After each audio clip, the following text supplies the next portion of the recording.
Tu sais, j'ai passé une grande partie de ma vie à sauver celle des autres. Des corps, des visages, des respirations que j'ai ramenées de justesse. J'étais infirmier.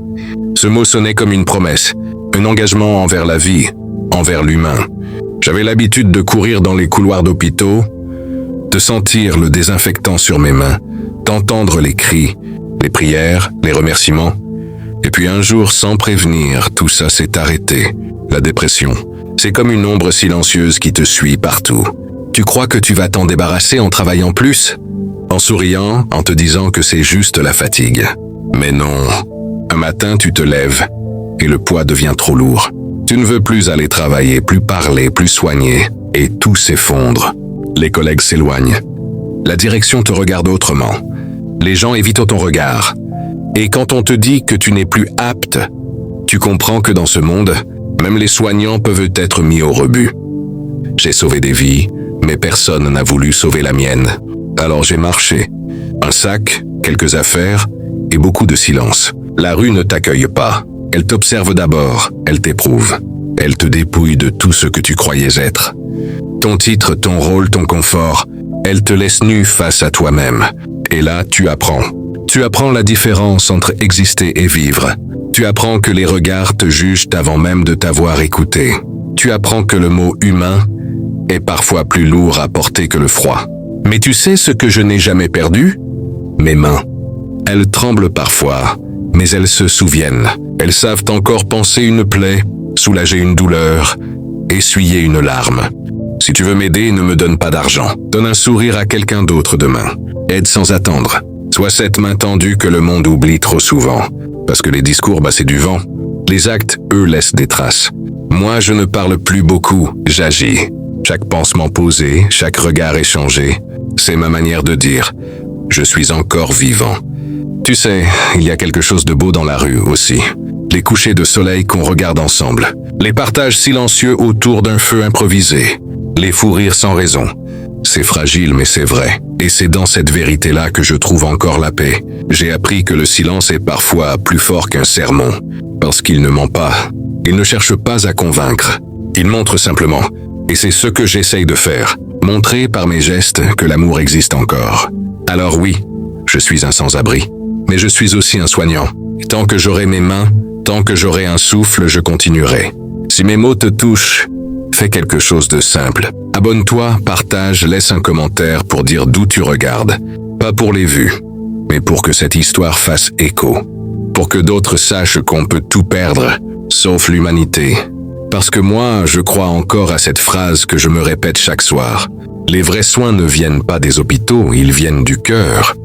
Et tant qu'il bat le mien, je resterai ce que j'ai toujours été. Un homme qui soigne. Pas avec des médicaments, mais avec la foi, la patience et le peu d'amour qu'il me reste. Tu sais, avec le temps, j'ai compris que la rue n'était pas seulement un endroit. C'est une école.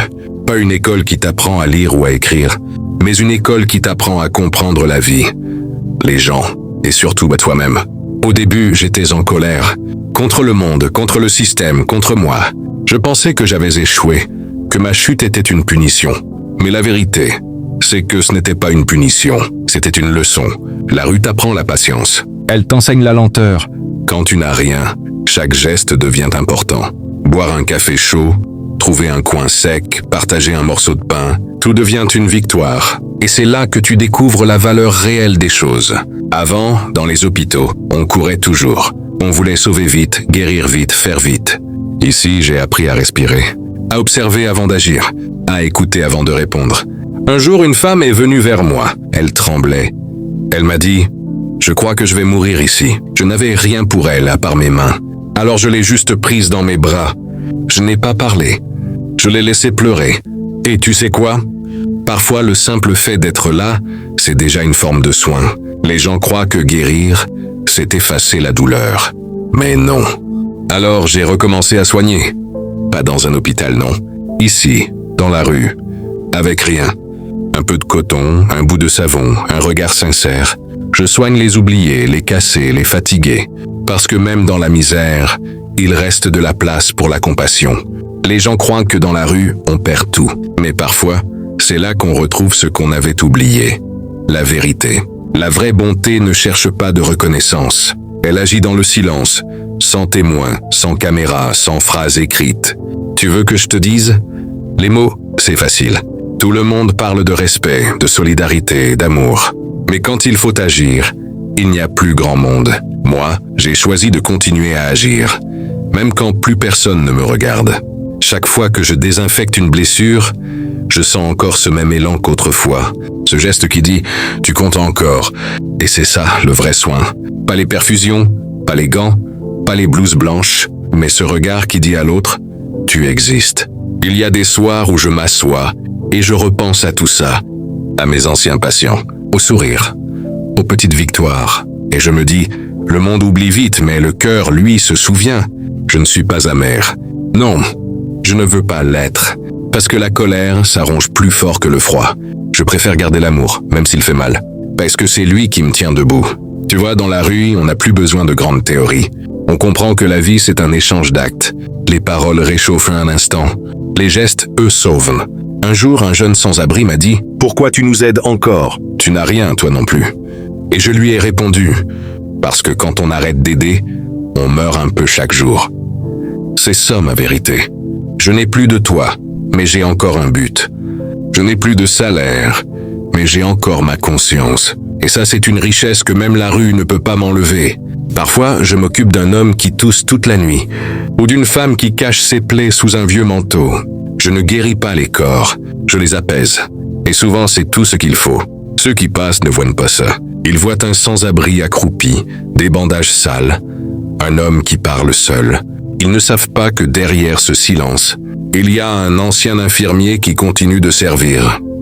Ils ne savent pas que sous ces couches de vêtements, il reste un cœur qui bat, un cœur qui croit encore à la beauté des actes simples. J'ai compris que la dignité, ce n'est pas d'avoir tout, mais de rester fidèle à soi-même quand on a tout perdu. Je refuse de devenir un mendiant d'amour ou de reconnaissance. Je préfère être un artisan de compassion, un homme debout, même dans la poussière. Et si tu m'écoutes aujourd'hui, là derrière ton écran, ne détourne pas les yeux. Regarde-moi, pas avec pitié, mais avec vérité. Je ne suis pas un fantôme. Je suis un rappel, le rappel que tout peut basculer. Même pour ceux qui donnaient tout. Guérir, c'est apprendre à vivre avec. C'est transformer la douleur en force tranquille. Et ça, je l'ai apprise ici, entre les pavés et les silences. La nuit, quand tout s'endort autour de moi, je repense à mes anciens patients, à leurs visages, à leurs mots de remerciement. Et souvent, je me dis, peut-être que c'est pour eux que je suis encore là, pour leur rendre hommage à ma manière. Tu sais, beaucoup disent, le monde a changé. Mais moi, je crois que c'est l'humain qui s'est éloigné. On a remplacé les gestes par des écrans, les regards par des chiffres et les émotions par des statistiques. Les gens veulent paraître bons, mais ils ont oublié comment être bons. Je ne suis pas un philosophe, mais la vie m'a appris une chose simple. La vérité n'a pas besoin de décor. Elle se reconnaît dans les actes. Il y a des nuits où j'entends des gens crier. Pas de douleur physique, non. Des cris d'âme perdue. Des gens brisés par le rejet, la solitude, la honte. Et moi je reste là, à côté, en silence. Parce que parfois, le silence soigne plus que les mots. On dit souvent que le temps guérit tout. C'est faux. Le temps ne guérit rien, il révèle. Il montre ce qui est vrai et ce qui ne l'était pas. Et quand tu te retrouves face à toi-même, sans rien, tu découvres ta vraie nature. J'aurais pu devenir amer, laisser la rancune m'étouffer. Mais j'ai choisi autre chose, la paix. Parce que la colère, c'est un poison qu'on boit en espérant que l'autre souffre. Et moi, je veux encore croire que le monde peut s'adoucir. Chaque matin, avant de me lever, je ferme les yeux et je dis merci.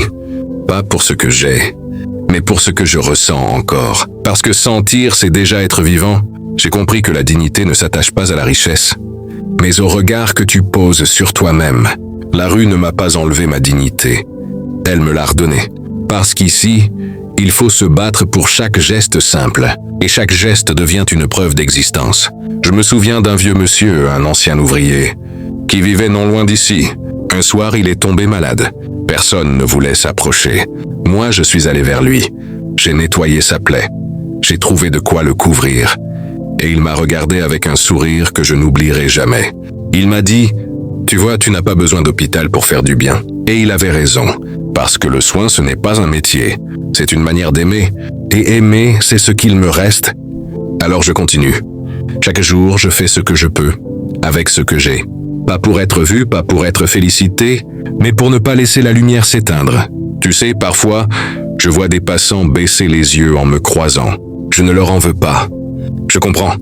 C'est difficile de regarder la fragilité en face, parce que ça rappelle à chacun qu'on n'est jamais totalement à l'abri. Mais si seulement ils savaient, derrière la crasse, la barbe, les vêtements usés, il y a des histoires, des cœurs, des mémoires. Il y a des êtres humains, pas des ombres. Et moi je continue à croire que la compassion est contagieuse, qu'un geste sincère peut en déclencher 1000 autres, qu'un regard peut redonner confiance à quelqu'un qui n'en a plus. Je ne suis pas un héros. Je suis un homme ordinaire qui refuse d'arrêter d'aimer. Et peut-être que c'est ça, le plus grand acte de résistance. Certains me demandent encore, « Tu crois vraiment que tu peux changer quelque chose ?» Et je leur réponds, « Non, pas le monde entier, mais peut-être un cœur à la fois. » Et si chacun faisait pareil, le monde ne serait déjà plus le même. Je sais que mes mots ne valent pas grand-chose dans un monde de bruit, mais peut-être qu'ils trouveront une oreille quelque part. Peut-être que toi qui m'écoutes, tu regarderas différemment celui que tu croiseras demain. Parce que tout commence là, dans un regard qui reconnaît l'autre. Quand j'étais infirmier, on m'enseignait à écouter le cœur avec un stéthoscope. Aujourd'hui, j'écoute le monde avec mon âme. Et tu sais ce que j'entends ? Beaucoup de souffrance, mais aussi beaucoup d'espoir. Alors, oui, j'ai perdu mon toit, mon statut, mes diplômes, mais j'ai gagné une chose que rien ni personne ne peut m'enlever, la vérité de mes actes. Et cette vérité-là, c'est elle qui me garde debout. Il regarde droit dans la caméra, un léger sourire au coin des lèvres. Si tu m'écoutes encore, ne me plains pas. Akis, pas pour moi, mais pour quelqu'un d'autre. Fais le bien, même quand personne ne regarde. C'est là que réside la vraie beauté. Parce qu'au fond, ce qui compte, ce n'est pas ce qu'on dit, mais ce qu'on fait. Les paroles, c'est du vent. Les actes, c'est du feu. Et tant que ce feu brûle quelque part, l'humanité n'est pas morte. Alors, je te demande juste une chose. Ne détourne plus le regard. Partage ce message. Fais entendre cette voix. Pas pour moi, mais pour tous ceux qu'on n'entend plus. Laisse un commentaire, dis-moi d'où tu regardes. Que je sache que quelque part, le monde écoute encore. Et surtout, abonne-toi, pour qu'on continue à parler pour ceux qui n'ont plus la force de le faire. Parce que moi, je continuerai tant que j'aurai un souffle. Je continuerai à panser les cœurs avec mes mots, et les blessures avec mes mains. Sans abri, pas sans voix,